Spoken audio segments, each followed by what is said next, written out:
فقد قال الله تعالى في القرآن العظيم والفرقان المجيد فأعوذ بالله من الشيطان الرجيم بسم الله الرحمن الرحيم رب اشرح صدري ويسر لي أمري واحلل عقدة من لساني يفقهوا قولي رب يسر ولا تعسر إن أريد إلا الإصلاح ما استطعت وما توفيقي إلا بالله عليه توكلت وإليه أنيب. அளவில்லா கருணையாளர் நிகரில் அன்புடையவன் அல்லாஹ்வின் பெயரை கொண்டு ஆரம்பிக்கிறேன். அன்புக்குரிய நெருமை சகோதரர்களே, சகோதரர்களே, தாய்மார்களே, அல்லாஹ்வுடைய அருளால் அவருடைய கருணையால் ஃபிக்ஹுடைய பாடத்தை நாம் தொடர்ந்து பார்த்து வருகிறோம். அதில் இன்றைய தினம் ஜனாசா தொழுகைக்கான சட்டங்கள், அஹ்காமு ஸலாத்துல் ஜனாஸ். நம்ம இந்த பாடத்தில் இரண்டு செய்திகள் உள்ளடக்கியதாக இருந்தது. ஒன்று அஹ்காமுல் ஜனாயிஸ், இன்னொன்று அஹ்காமு ஸலாத்துல் ஜனாயிஸ். ஜனாசாவிற்குரிய சட்டங்கள், இரண்டாவது ஜனாசா தொழுகைக்குரிய சட்டங்கள். ஜனாசாவுக்குரிய சட்டங்களை பொறுத்த வரைக்கும் ஒரு மையத், அதற்கு நாம் என்னெல்லாம் கடமைகளை செய்ய வேண்டும் என்பதை பற்றிய செய்திகள் அதை பார்த்தோம். அடுத்ததாக ஜனாசா தொழுகையுடைய சட்டங்களை பொறுத்த வரைக்கும் தொழுகைக்குரிய ஷுரூத்துகள் என்ன, எந்தெல்லாம் நிபந்தனைகள் தொழுகைக்கு இருக்க வேண்டும் என்று சொன்னால், ஷர்த்தை பொறுத்த வரைக்கும் நியத் இருக்கணும். ஜனாசா தொழுகைக்கு நியத் இருக்க வேண்டும். யார் பருவ வயது அடைந்திருக்கிறார்களோ, பாலிகானவர்களா இருக்கிறாங்களோ அவங்களுக்கு அவங்க அதை நிறைவேற்றலாம். சரிங்களா? சிறுவர்களும் தொழலாம், தப்பில்லை. அடுத்ததாக கிபிலாவை முன்னோக்கணும். ஜனாசா தொழுகையில என்ன செய்யணும்? நாம கிபிலாவை முன்னோக்கி தான் நிற்க வேண்டும். அவுரத்தை மறைத்திருக்க வேண்டும். எப்படி ஃபர்தான தொழுகைக்கு சுன்னத்தான தொழுகைக்கான அந்த ஷர்த்தா இருந்து கொண்டிருக்கிற அவுரத்தை மறைப்பது என்பது இதுக்கும் அது பாதகம். அசுத்தங்களை தவிர்த்திருக்க வேண்டும். அசுத்தங்களை தவிர்த்திருக்க வேண்டும். மையத்து அங்க இருக்கணும். முஸ்லிம்களுக்கு முன்னால் என்ன இருக்கணும்? மையத்து இருக்கணும். அப்படின்னா காயிப் ஜனாசா என்பது இல்லை, அது நமக்கு வளமையாக நம்ம கடைபிடிக்கின்ற ஒன்றல்ல. அதே போன்று தொழுகின்றவர் முஸ்லிமா இருக்கணும், தொழப்படுகின்றவர்களும் முஸ்லிமா இருக்கணும். நம்மள என்ன அர்த்தம்? ஜனாசா முஸ்லிம் ஜனாசாவிற்கு தான் தொழுக. முஸ்லிம் அல்லாத ஜனாசாவிற்கு என்ன கிடையாது? ஜனாசா தொழுகை என்பது இல்லவே இல்லை. முஸ்லிம் ஜனாசானா யாரு? யாரு முஸ்லிம் ஜனாசா? வாழுகின்ற காலத்தில் கலிமாவை ஏற்றுக்கொண்டு அல்லாஹ்வை வணங்கி வணக்க வழிபாடுகளை நிறைவேற்றி இஸ்லாமிய அடையாளங்களோடு வாழுகின்ற ஒருவர், அவர்தான் முஸ்லிம் ஜனாசா. நம்முடைய பார்வையில், அல்லாஹ்வுடைய பார்வையை பொறுத்தவரையில் அல்லாஹ் அதை தீர்மானிப்பான். நம்முடைய பார்வையில் நாம ஒரு ஜனாசாவிற்கு மையத்திற்கு தொழுகை நடத்த வேண்டுமா, அதற்கான அளவுகள் என்ன? நம்மோடு வாழுகின்ற காலத்தில் இஸ்லாமியை ஏற்றுக்கொண்டு இஸ்லாமிய கடமைகளை கடைபிடித்துக் கொண்டு வெளிப்படையாக ஒரு முஸ்லீமா வாழ்ந்தவர், 5 நேர தொழுகையை பேணிக் கொண்டிருந்தவர், அல்லாஹ்விற்கு இணை கற்பிக்கின்ற மாபாதக செயலை செய்யாதவர், அப்படி உள்ளவர் தான் முஸ்லிம். அப்ப அவருக்கு நம்ம நினைச்சோம் தொழுக நடத்த வேண்டும். இதுதான் அதற்குரிய அளவுகள். அதே நேரத்தில் முஸ்லிம் அல்லாமல், அது கொள்கையினால் இஸ்லாமை ஏற்றுக்கொள்ளாமல் குஃபரான ஷிர்கான சித்தாந்தத்தில் வாழ்ந்து அதே நிலையில் மரணிச்சிட்டாரு அப்படின்னு சொன்னா அப்படி உள்ளவருக்கும் தொழுகை கிடையாது. முஸ்லிமா அடையாளங்களோடு முஸ்லீமுடைய பேரோடு இருக்கிறார், ஆனால் அவர்கிட்ட இஸ்லாம் இல்லை, அவருக்கும் என்ன கிடையாது? தொழுகை கிடையாது. அவர்கிட்ட இஸ்லாம் இல்லைன்னா அதுக்கான அளவுகள் என்ன? தொழுகை இல்லை. 5 நேர தொழுகையை வாழ்நாள் முழுக்க தொழாத ஒருவராக இருக்கிறார், அல்லது முஸ்லிம் குடும்பத்தில் பிறந்திருக்கிறார், முஸ்லிம் பெயர்களை அடையாளங்களை வைத்திருக்கிறார், ஆனால் அல்லாஹ்வை நிராகரிக்கக்கூடியவராக இருக்கிறார், தூதரை நிராகரிக்கக்கூடியவராக இருக்கிறார், மறுமையை குர்ஆனை நிராகரிக்கக்கூடியவராக இருக்கிறார் சொன்னா அவருக்கு என்ன கிடையாது? தொழுகை கிடையாது. அப்ப முஸ்லிமிற்கு மட்டும்தான் என்ன செய்யணும்? இந்த தொழுகை தொழ வேண்டும். அதே போன்று இந்த தொழுகைக்கு வுது அவசியம். வுதுவும் இந்த தொழுகையுடைய ஷர்த்துகள் உண்டு. இந்த ஷர்த்துகளை பேணித்தான் என்ன செய்யணும்? நாம இந்த தொழுகை நிறைவேற்ற வேண்டும். சரிங்களா? அடுத்ததாக இதனுடைய அர்க்கான்கள், எப்படி ஃபர்தான தொழுகைகளுக்கு ருக்குன்கள் இருந்து கொண்டிருக்கிறதோ அதே போன்றுதான் ஜனாசா தொழுகைகளுக்கும் ருக்குன்கள் இருந்து கொண்டிருக்கிறது. இந்த தொழுகையில் ஒருவர் நின்று தொழ வேண்டும். ஃபர்லான தொழுகையில எப்படி நின்று தொழ வேண்டுமோ அது போன்றுதான் இந்த தொழுகையிலும் ஒருவர் நின்று தொழ வேண்டும், அவருக்கு நிற்பதற்கு இயலுமானால். ஏனென்றால் அது பொதுவாக கடமையான தொழுகையில் இருந்து கொண்டிருக்கிற ஒரு வழிமுறை. அடுத்ததாக 4 தக்பீர்களை சொல்ல வேண்டும்.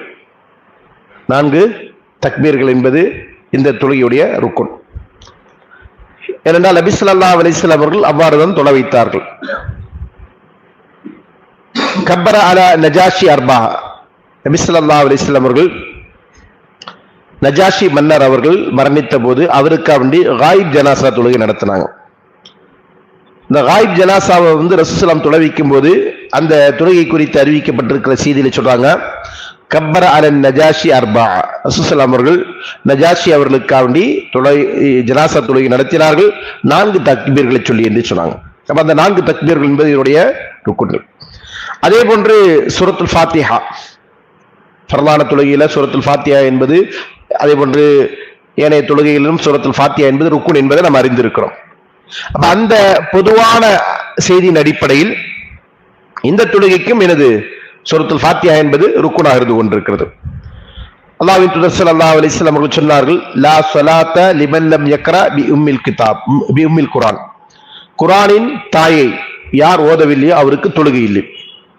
முல் குர்ஆன் என்று சொன்னால் குர்ஆனின் தாய், அது எது? சூரத்துல் ஃபாத்திஹா. நம்ம ஏற்கனவே நிறைய விளக்கங்கள் அதை பத்தி பார்த்திருக்கிறோம்.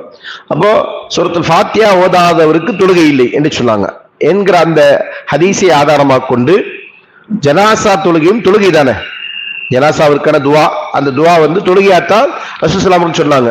அந்த அடிப்படையில் அதுல என்ன செய்யணும், இந்த சூரா ஓத வேண்டும் என்கிற கருத்தை ஒரு சாரார் ஃபுகஹாக்கள் சொல்றாங்க. ஆனா இது ஓத தேவையில்லை என்கிற கருத்து சில ஃபுகஹாக்கள்கிட்ட இருக்கு. உதாரணமா சொல்லணும்னா, ஹனஃபி மதுஹபை சார்ந்தவர்கள் என்ன செய்ய மாட்டாங்க, சூரத்துல் ஃபாத்திஹா ஓத மாட்டாங்க, ஜனாசா தொழுகையில சூரத்துல் ஃபாத்திஹா ஓத மாட்டாங்க.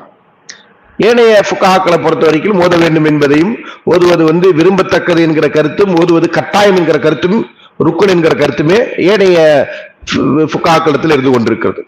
அப்ப இதுல ஏற்றமான கருத்து இதைத்தான் நம்ம பார்க்கிறோம், ஓத வேண்டும் என்பதுதான் ஏற்றமான கருத்தா பார்க்கிறோம். ஏன்னா ரசூலுல்லாஹ் அவர்கள் இவ்வாறு தொழ வைத்தார்கள் என்பதை சொல்லி இப்னு அப்பாஸ் ரலியல்லாஹு அவர்கள் என்ன செய்றாங்க, தொழுகும் போது சூரத்துல் ஃபாத்திஹா ஓதிதான் அவர்கள் என்ன செஞ்சாங்க, தொழுதாங்க. அதன் அடிப்படையில ஓதுவதுதான் சரி என்பதுதான் நாம் அறிந்த வரையில் சரியான கருத்து. வல்லாஹு ஆலம். சரிங்களா? அடுத்ததாக நபி ஸல்லல்லாஹு அலைஹி வஸல்லம் மீது ஸலவாத்து சொல்லுது. நம்ம முதல் தக்பீர்ல சூரத்துல் ஃபாத்திஹா ஓதுறோம், 2வது தக்பீருக்கு பிறகு ஸலவாத்து ஓதுறோம். அந்த ஸலவாத்து தான் தொழுகையோட வழிமுறையா இருந்து கொண்டிருக்கிறது. அதற்கு அடுத்தபடியா 3வது 4வது இந்த 2 தக்பீர்களுக்கு இடையிலும் என்ன செய்யலாம், நம்ம அந்த ஜனாசாவிற்காக வேண்டி துவா செய்யலாம், துவா செய்ய வேண்டும். இதெல்லாம் இந்த தொழுகையினுடைய ருக்குன்களாக இருந்து கொண்டிருக்கிற விஷயம். என்றால் நபி ஸல்லல்லாஹு சொன்னாங்க, இதா ஸல்லைத்தும் அலல் மையத்தி ஃபஹ்லிஸு லஹு துஆ, ஒரு மையத்திற்காக நீங்கள் தொழுகை நடத்தினால், நீங்கள் தொழுதால் அந்த மையத்திற்கான துவாவை இஹ்லாஸோடு அமைத்துக் கொள்ளுங்கள், அதற்கென்று கலப்படமில்லாத துவாவை நீங்கள் செய்யுங்கள் என்று அல்லாஹ்வின் தூதர் ஸல்லல்லாஹு அலைஹி வஸல்லம் அவர்கள் கட்டளையிட்டார்கள். அப்ப இந்த ஹதீஸின் அடிப்படையில் மையத்திற்கான தொழுகையில் மையத்திற்கான துவா என்பதும் தொழுகையுடைய அந்த ருக்குன்களில் ஒன்று. அதற்கு அடுத்தபடியாக சலாம் சொல்லுதல், தொழுகை முடிக்கிற போது சலாம் சொல்லுதல். ஜனாசா தொழுகை என்ன சொன்னோம், 4 தக்பீர்களை கொண்டது என்று சொன்னோம். இந்த 4 தக்பீர்களை முடித்து நாம் இந்த துவாவையும் கேட்டு முடித்ததற்கு பிறகு ஜனாசாவிற்காக நாம் கேட்க வேண்டிய துவாக்கள் என்று ரசூலுல்லாஹ் சொல்லி தந்திருக்கிற துவாக்கள், ஏனைய துவாக்களை நம்ம கேட்டு முடித்ததற்கு பிறகு நம்ம என்ன சொல்லுவோம், சலாம் சொல்ல வேண்டும். இந்த சலாம் சொல்வதை பொறுத்த வரைக்கும் இதற்கு என்ன ஆதாரம் அப்படின்னு சொன்னா, ரசூலுல்லாஹ் சொன்னாங்க, பொதுவாகவே தொழுகையில தஹ்லீலுஹா அத்-தஸ்லீம் என்று சொன்னாங்க. தொழுது கொண்டிருக்கிறாரு, தொழுகையை அவர் முடிப்பதற்கான வழி என்ன, சலாம் சொல்லுதல். அதன் அடிப்படையில் இந்த தொழுகைக்கும் என்ன செய்யணும், சலாம் சொல்லுதல் இருக்கிறது. இந்த மேற்சொன்ன காரியங்கள் எல்லாமே என்ன செய்யணும், தர்த்தீபா இருக்கணும், தர்த்தீபின் அடிப்படையில் இருக்கணும். கியாம்ல நிற்பது, அடுத்தது தக்பீர் சொல்வது, அதற்கு பிறகு ஃபாத்திஹா ஓதுவது, தக்பீர் சொல்வது, மீண்டும் தக்பீர் சொல்வது, துவா செய்வது, ஸலவாத் சொல்வது, பிறகு தக்பீர் சொல்வது, துவா செய்வது, இது எல்லாமே என்ன செய்யணும், தர்த்தீபா. தர்த்தீப் என்று சொன்னால் ஆர்டரா, வரிசை பிரகாரம் இருக்க வேண்டும். இதில் ஒன்றை இன்னொன்ற இடத்துக்கு முற்படுத்தக்கூடாது, பிற்படுத்தக்கூடாது அப்படின்றத நம்ம கவனமாக கொள்ளணும். அடுத்ததாக இந்த தொழுகைக்கான சுன்னத்துகள், ஜனாசா தொழுகையுடைய சுன்னத்துகள்.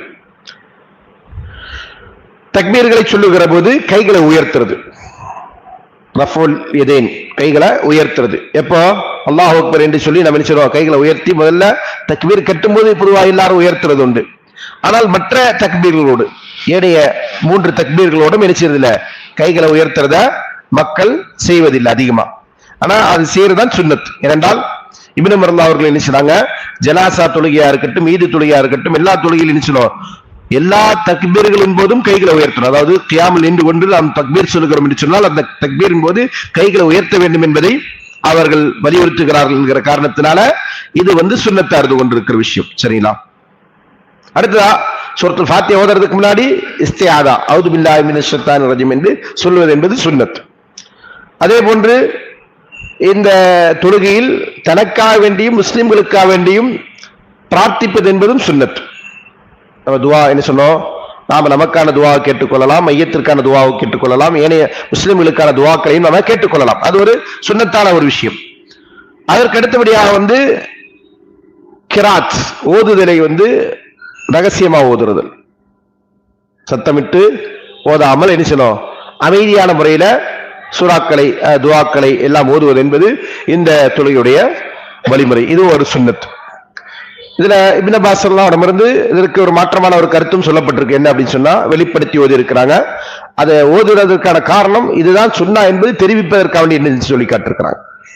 ஃபாத்திஹா ஓதுனாங்க, அதே மாதிரி ஸலவாத் ஓதுனாங்க, அதே போன்று என்ன செஞ்சாங்க, மையத்திற்கான துவாக்களை ரசூலுல்லாஹி ஸல்லல்லாஹு அலைஹி வஸல்லம் சொல்லி தந்த துவாக்களை எல்லாம் ஓதி அவர் தொலை வைத்தார். தொலை வைத்து விட்டு என்ன செய்றாங்க, இது ரசூலுல்லாஹி ஸல்லல்லாஹு அலைஹி வஸல்லம் சுன்னா என்பதை உங்களுக்கு தெரியறதுக்காக வேண்டி இப்படி நான் வெளிப்படையா ஓதி காட்டினேன் என்று இப்னு அப்பாஸ் ஸல்லல்லாஹு சொல்லி இருக்கிறாங்க. அதன் அடிப்படையில அது போன்று ஏதோ ஒரு சந்தர்ப்பங்களை செஞ்சா அது தப்பு கிடையாது. மக்கள், நம்ம கூட இருக்கிற மக்கள் யாருக்குமே என்ன செய்யறது இல்ல, ஜனாசா தொழுகையில் என்ன ஓத வேண்டும் என்பதை பற்றி அறியாதவர்களா இருக்கிறார்கள், அல்லது அதை பற்றிய கல்வி இல்லாதவர்களா இருக்கிறார்கள். நினைவூட்டுவதற்காக வேண்டி அப்படி செய்வதற்கும் அனுமதி உண்டு. இது எல்லாமே என்னது சுன்னாவில் அடங்கும் என்பது நம்ம கவனிக்க வேண்டிய விஷயம்.